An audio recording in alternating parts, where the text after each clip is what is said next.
I'm sharing the last part of the Christmas story. If you've missed any of the previous readings, just look in the description below for a playlist. Papa was gone again when morning came.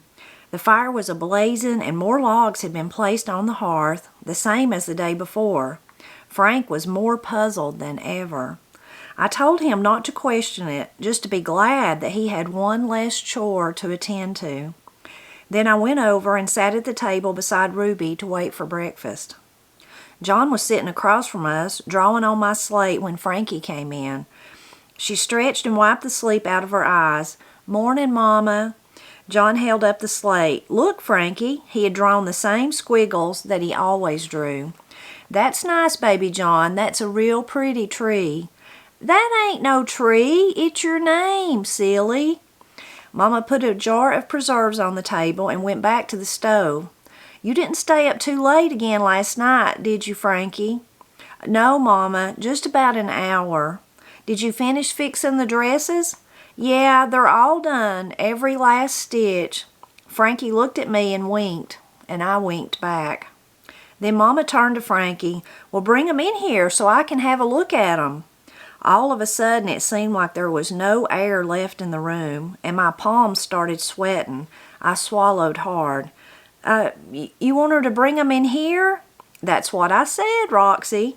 Frankie started twirling a piece of her hair with one finger and looking real nervous.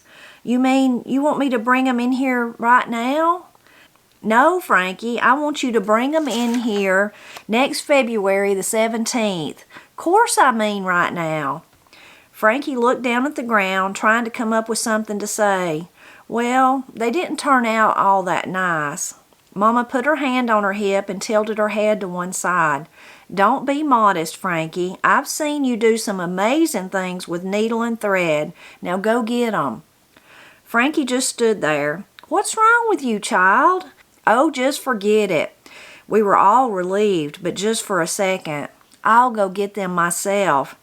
Mama started towards Frankie's stall. I had to do something, so I hauled off and kicked Ruby in the foot harder than I'd ever kicked anything in my whole life. "Ouch!" she hollered. I jumped up from my chair. "Mama, Ruby stubbed her toe again, real bad. I think it might have broke it this time. You better come over here and take a look at it." Mama took off Ruby's shoe and examined her foot. "What's gotten into you, Ruby? I've never seen anybody stub their toe so much in my life." "It ain't broken." She rubbed Ruby's foot for a minute. "There, don't it feel better now?" "Yeah, Mama." Mama forgot all about the dresses and went back to getting breakfast ready. I whispered to Ruby, "Sorry, but I had to do something." She whispered back, "Why didn't you stub your own toe?"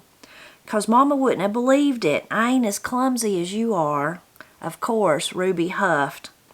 It was the day before Christmas, and that had us all stirred up, but it was also Friday, and that put a damper on things for sure.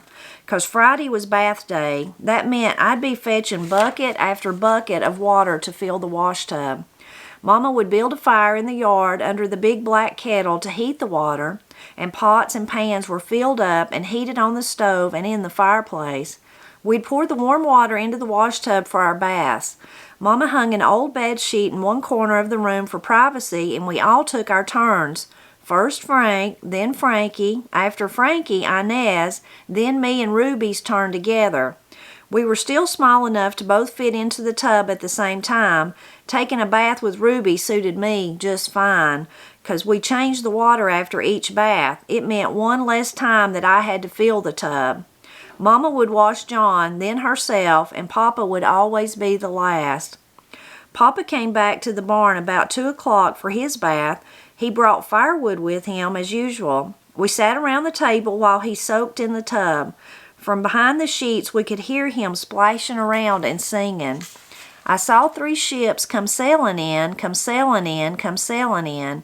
I saw 3 ships come sailing in on Christmas Day in the morning. Bon, bon, bon, bon, bon, bon, bon, bon, bon, oh Christmas Day in the morning. After he was finished, he came out from behind the sheet, pulling his suspenders up over his shoulders. His face was pink from the hot water and the lye soap. He went over to Mama and wrapped his big arms around her. "Do I smell good, woman?" Mama tried to push him away. "You smell like lye soap, that's all, and don't call me woman. You just don't know how lucky you are to have such a big, strong, good-smelling man. Why, if it weren't for all this snow, I'd go out and find me another woman." "Well, the spring thaw will be here soon enough. You can go find yourself another woman then. Now let go of me so I can get back to work." Papa laughed hard. Then he turned to Frank. "Come with me, boy. You and me's going hunting." Frank grabbed his coat and darted out the door. "Yes, sir." Us girls went up to do the milking and feed the mules. Frankie sat down beside me and said, "I was for sure and certain that Mama was going to make me bring out those dresses. I didn't know what I was going to do. Thanks, Roxy. That was real quick thinking." Ruby chimed in. "I helped too, you know. I've got the bruises to prove it." Inez comforted her by saying, "We know you did, Ruby. You were a big help." "Thanks, Inez. I just wish being a big help didn't have to hurt so much." We were just about finished fixing supper when Papa and Frank came back. Papa came through the door carrying the big wild turkey they'd gotten. "Here's your Christmas dinner, woman. Maybe now you'll appreciate your big, strong man." Mama had to laugh and said, "I appreciate him. Least I do now that he's brought me a great big turkey." Papa shoved the big bird into Mama's hands. "Well, I thought about getting you a panther, but I figured that was woman's work." Then he kissed her. We finished our supper. It was just bean soup, roasted taters, and bread again. Mama was taking it easy since she'd be cooking a big Christmas dinner the next day. When we finished, it was time for our entertainment. But tonight, there'd be no reading from the Sears and Roebuck catalog. Tonight was Christmas Eve, and we were in for something special. Inez brought out one of her books. She had about a dozen or more that belonged to her. That ain't counting her school books. This one was a Christmas carol written by a name called Charles Dickens. She'd read it to us every year on Christmas Eve. Of course, she'd read it over and over to her own self the rest of the year, just to have something to read. I don't think she even needed to get the book because she knew every word by heart, but she used it anyhow. We all sat down around the fireplace and she began. Marley was dead to begin with. There was no doubt whatever about that. The register of his burial was signed by the clergyman, the clerk, the undertaker, and the chief mourner. Scrooge signed it. We hung on to every word, listening to the story of Scrooge and how he found the goodness of Christmas and being nice to other people. Papa sat at the table, every bit as drawn into the story as we were. So was Mama. She'd take breaks from cleaning the turkey to listen. Inez got to the part about all the ghosts that were visiting mean old Scrooge, and John got scared.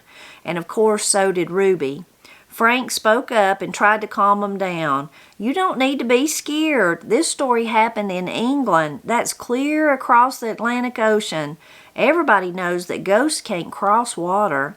That calmed John, but not Ruby.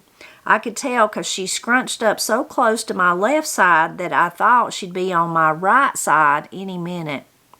After a while, Inez got to the end of the story. "May that be truly said of all of us, and so as Tiny Tim observed, God bless us every one, the end." I looked to where Inez was sitting. "That was a real nice story, Inez." "Thanks, Roxy, but I didn't write it, I just read it." "I know, but I bet that if that Mr. Dickens was to read it to us, it wouldn't be half as good." Mama came out of her stall carrying one of John's stockings with her. "It's time for y'all to get into bed, but before you do, I need you to bring in one of your stockings and put it on the fireboard." I got up from the floor. "What for, Mama?" "It's Christmas Eve. Don't you do the same thing every Christmas Eve?" "Well, yeah, but I thought—" "Stop thinking and do what your Mama tells you." "Yes, Mama." We all ran to get our stockings and brought 'em back to put 'em on the fireboard. Then Mama sent us up to bed. After me and Ruby got up in the loft, I asked her, "What do you reckon Mama wanted us to put our stockings out for?" "I don't know. You're the older one. You tell me." "Papa's been gone an awful lot, but I know he couldn't have gotten into town, especially with all this snow." "I don't know. You're the older one. You tell me." "You don't know nothing anyway, Ruby. I don't know why I talked to you in the first place. From now on, I'll go talk to the mules. What do you think about that?" "I don't know. You're the older one. You tell me." "Oh, just hush up and get in the bed." She did. "Not on my side," I shouted. She huffed and scooted over. After a bit, Mama climbed up the ladder. "I've got to stay up for a while to finish cleaning the turkey. I'm going to tack up this old bed sheet so the light don't keep you awake." She nailed the sheet up to the rafters and started back down the ladder. "Night-night, Ruby." "Night-night, Mama." "Night-night, Roxy." "Night-night, Mama."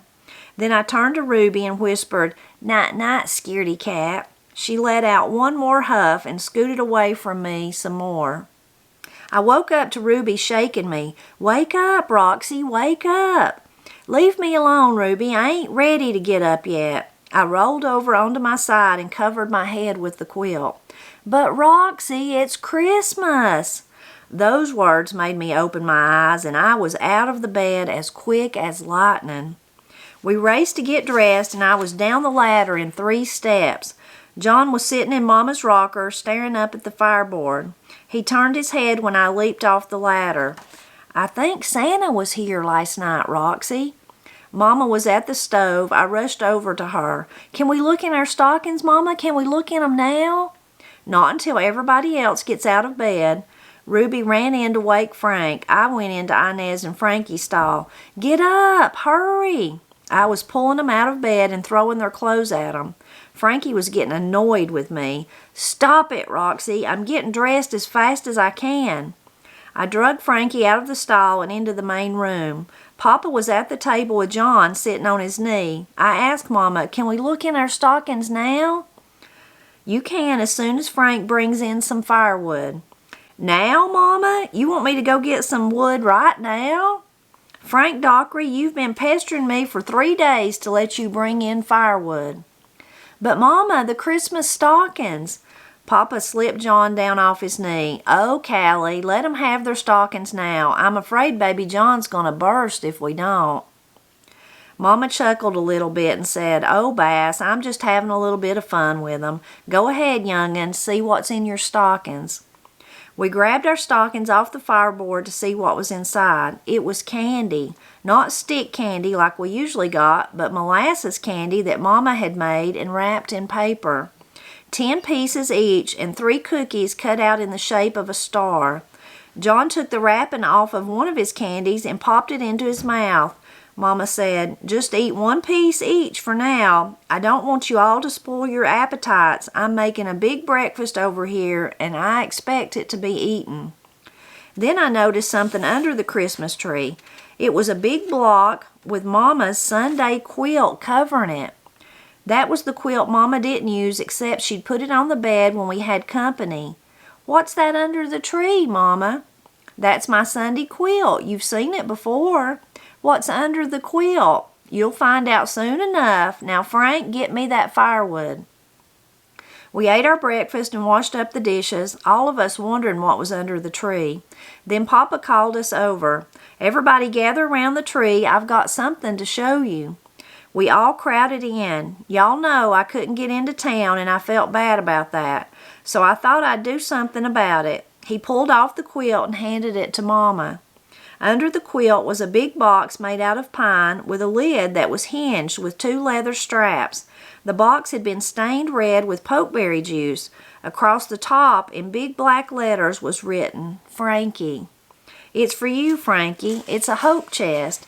Your Mama was just about your age when her daddy made hers. You can start collecting things to put in there so you'll have housewares to get started with someday when you get married."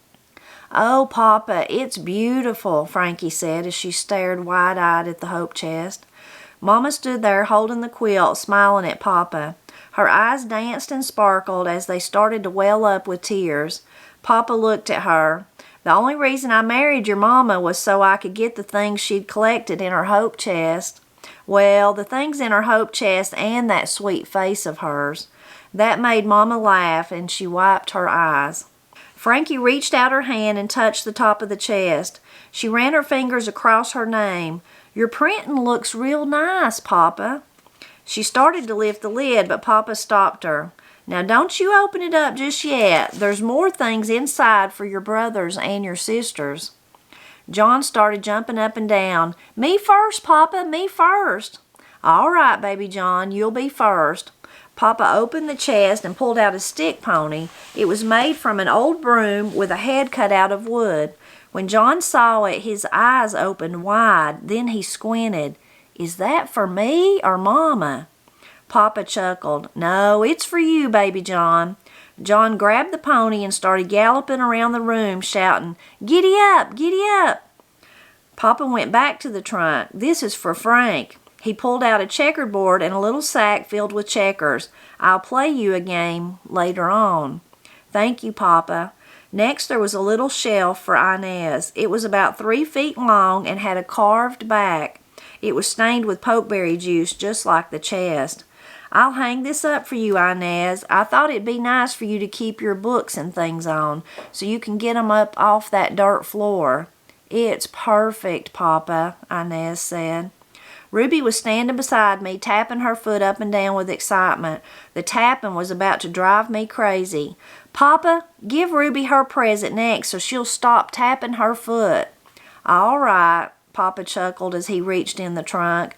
Ruby's present was a little bear cut out of wood with arms and legs that moved. It was attached with string between 2 sticks. When the sticks were squeezed together, the bear would dance and turn flips. Ruby was delighted.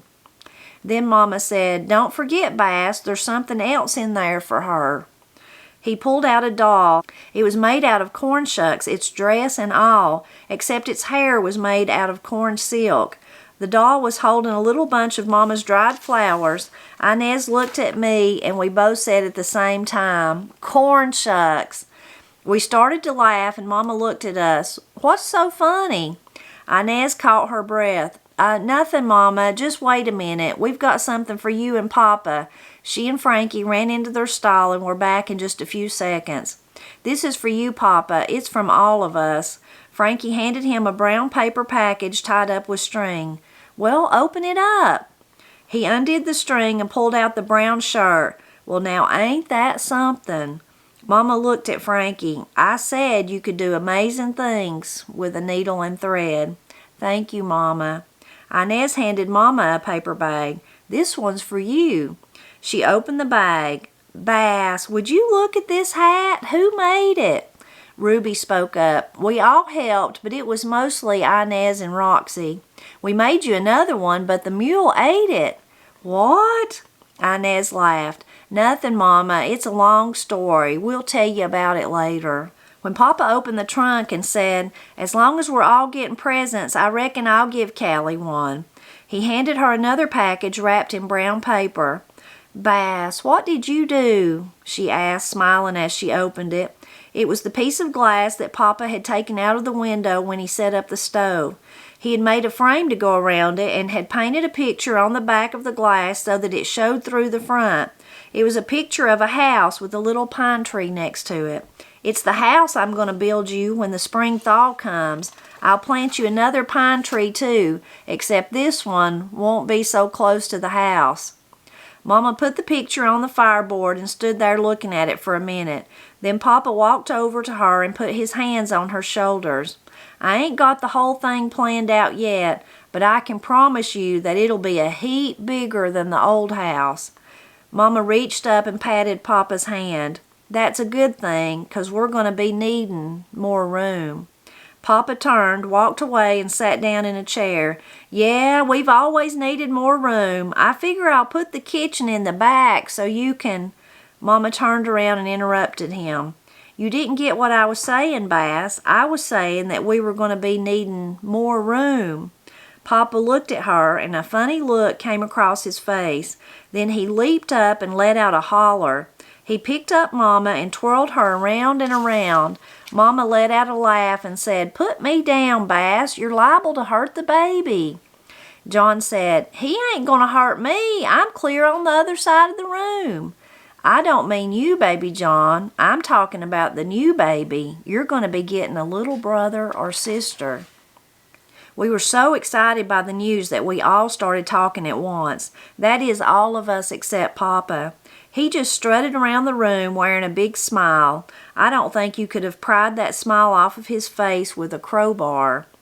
Right away, Frankie started talking about getting cloth to make clothes for the baby. And there were a million questions. Do you want it to be a boy or a girl? I wonder what it'll look like. Then John climbed up into Mama's lap and asked, when will the new baby get here? Not until the summer when the warm weather comes, Mama told him as she stroked his hair. He looked puzzled. Then he concluded, oh, I get it. He can't get here till then on account of all the snow. We all sat around trying to think up names for the baby, and we were talking up a storm. Then Mama said, this is all well and fine, but I wish everybody would stop making such a fuss over me. It ain't like it's my first baby. Y'all seem to be forgetting that it's Christmas. If I ain't mistaken, I believe that somebody still has a present coming. What with all the commotion, I'd completely forgotten. I started to get all tingly inside as Mama went over to Frankie's hope chest. The others had gotten such nice things, I couldn't imagine what might be in store for me. We all got quiet waiting to see what it was. Mama lifted the lid, pulled out my present, and handed it to me. This is for you, Roxy. My heart sank. It was the brown paper package that Aunt Floss had sent. I took the box and said in a small voice, trying not to show my disappointment, thank you, Mama. I've been wanting some quilting scraps. A big lump tightened in my throat, and I tried to hold back my tears. Mama started laughing. Then she bent down close to me and brushed her hand against my cheek. No, darling, open it up and see what's inside. I slowly pulled away the brown paper and lifted the box lid. There was crumpled newspaper inside. I pulled it out and looked at what was under it. The lump in my throat faded away as I stared down. It was a doll. A for honest and goodness store-bought doll. It looked up at me with its bright blue eyes. Its cheeks were pink and rosy, and blonde curls surrounded its face. Mama spoke up. There's another little dress in the bottom of the box. It's the one that it had on when Aunt Floss sent it, but I made the one it's got on now. I've been saving the scraps in my trunk for years. I thought you might like it. The dress was made out of the rest of my blueprint dress. There was a little lace around the cuffs and collar, and a blue ribbon was tied around the doll's waist. Do you like it, Mama asked. Do you, Roxy? The lump came back to my throat, but I managed to speak. Yeah, Mama, I like it. Good, I thought you would. Now be sure to take real good care of it. And take special care of the ribbon that's tied around its waist. It's the one that I wore in my hair when me and your papa got married. I know it is, Mama. Then everybody started talking again. That is, everybody except for me. I sat there holding my doll, thinking about Aunt Floss and picturing Mama sitting in her rocker sewing the little dress. All at once, we heard a sound coming from outside. It was a ringing, jingling sound. Papa hushed us up. Then John said, "What's that?" Frank opened the door and looked out. It's Grandma and Grandpa. We all rushed to see, not believing a word he was saying. But sure enough, he was telling the truth. They were coming up the road in a sleigh pulled by 2 big brown horses. Mama put her hand on her hip and said, "Well, goodness to heavens, I don't believe my eyes. Bass, you better run down to meet 'em before they see the house. It'll scare Grandma to death." Papa grabbed his coat and did like she said, waving his arms as he rushed down the hill. Mama turned to Frank. "Go help your papa unhitch their horses. Frankie, you go help Grandma up the hill." When they got inside the barn, there were hugs and kisses all around. Mama finally made us leave Grandma alone for a minute. "Now let her get inside. She's had a long trip." Mama sat her down in the rocker to warm by the fire. "I can't believe you made it all the way across the mountain in this snow. Where did you get the sleigh?" Grandpa spoke up. "We borrowed it from Bert Woody. That was Papa's cousin. Vic remembered that he'd had one sitting in the field behind his house. It's a good thing he did. You know Vic. She was determined to get here one way or another. I was afraid she was going to make me carry her the 15 miles. We told them all about the big tall pine tree and how we ended up moving into the barn. Grandma listened as we each shouted out parts of the story. She pulled John up onto her lap. For goodness sakes, it's a wonder he wasn't killed. Grandpa laughed. It'd take more than an old pine tree to kill this boy. He's a dockery. Mama sat down at the table. I'm so glad you were able to get here, Vic. It just wouldn't have been Christmas without you and George. We wouldn't have missed being here for anything in the world, Grandma said as she hugged John close to her and kissed him on the top of the head. Then she looked up at Mama. George knew that with all this snow, you and Bass wouldn't be able to get down to the store in Murphy to do your Christmas shopping, so he took that sleigh and went down there himself. Mama got to her feet. George, you didn't. Grandpa George flashed a big smile and said, Sure I did. Mama walked over to him. Do you mean to tell me that you went all the way down to Murphy, then all the way back up the mountain to get Vic, then traveled the 15 miles to get here? It's a wonder you didn't kill yourself. John slipped off Grandma's lap and said, It'd take a lot more than that to kill Grandpa. He's a dockery. Grandpa picked up John and said, You got that right, baby John. You sure got that right. Grandma got her basket and gave each of us young'uns a little paper sack. Inside each sack was an orange and 2 pieces of stick candy. It was like having a double Christmas. Then Grandpa smiled and handed Mama a little sack. This is from that husband of yours. Mama opened it and pulled out 3 handkerchiefs. They were light blue and had white lace around the edges. Mama winked at Grandpa and went over to Papa. Why, thank you, Bass. Papa put his hands in his pockets, looked down at the ground, and said, Well, it wasn't exactly me that got 'em for you. I would have if I had the chance, but what with all this snow, I just couldn't get down to... Mama stopped him from talking when she put her fingers under his chin and pulled his head up so that he was looking at her. I know you would have, Bass. That's why I'm saying thank you. They looked at each other for a long time while the rest of us stayed real quiet. Then John shouted out, Grandma, Grandpa, let me show you the present I got. He brought out his stick pony to show it off, and he kept insisting that Grandma take it for a ride. Finally, she gave in. She sure was a sight with her dress hiked up above her knees, riding around the room on that stick pony. We laughed till it hurt. Mama and Grandma started working on Christmas dinner, while Papa and Grandpa took turns playing checkers with Frank. We talked and gave each other the news, all about the baby that would be coming in the summer, and Aunt Floss and Uncle James. After a while, Ruby climbed up the ladder into the loft. A few minutes later, she called out, Hey, Roxy, come up here a minute. What do you want? Just come up here for a minute. I climbed up the ladder and made my way into the loft. Yeah, what do you want, Ruby? Here, she held out something wrapped in a page from the Sears and Roebuck catalog. What is it? It's a present. I didn't get anything for the others, so I wanted to give it to you when we were alone. Well, are you going to open it or not?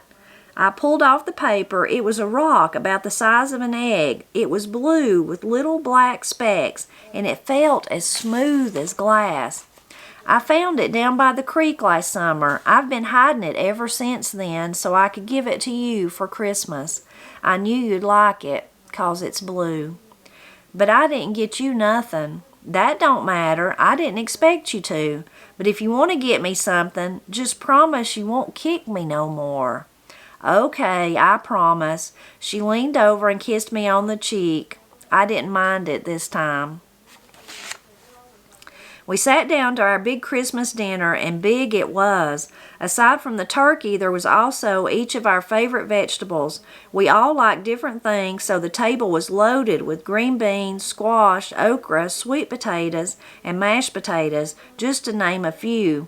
I was sure that the old door that Papa had turned into our dinner table would crash from the weight of all the food, but it didn't, 'cause the 10 of us did a good job of taking the weight off that homemade table. Then we all sat around the fireplace, listening to Grandma and Grandpa tell stories about Christmases when they were little. They also told us Christmas stories about Papa when he was as little as John.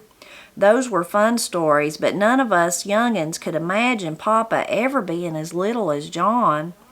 When our eyelids started drooping, Mama sent us off to bed and told us there would be more stories in the morning.